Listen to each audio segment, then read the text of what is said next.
来看打狗乱歌团的主唱严英玲，这个月初5，雄雄伫舞台顶头过身，将伊的亲人甲朋友用音乐会方式来送伊最后一程。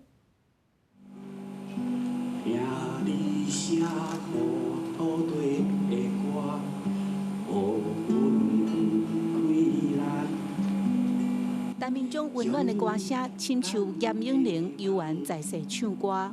只不过这场特别的音乐会，换大家唱歌给伊听。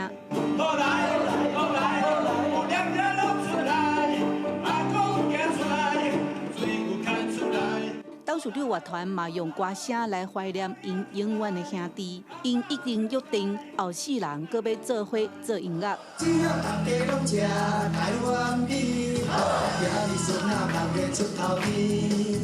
参加音乐会，亲戚朋友甲民众嘛做伙快乐喊声唱歌。严英玲伫5号伫万丹舞台昏倒煞来过身，上届唔甘的就是因牵手。严永能他1天当2天在用，他不停的创作、表演、教学。9月5日，他选择万丹作为他转进的舞台。去远方佚佗，期待着他会继续带来令我们惊艳的新作品。音乐会进前，文化部长李永德嘛代表总统颁发褒扬令予家属。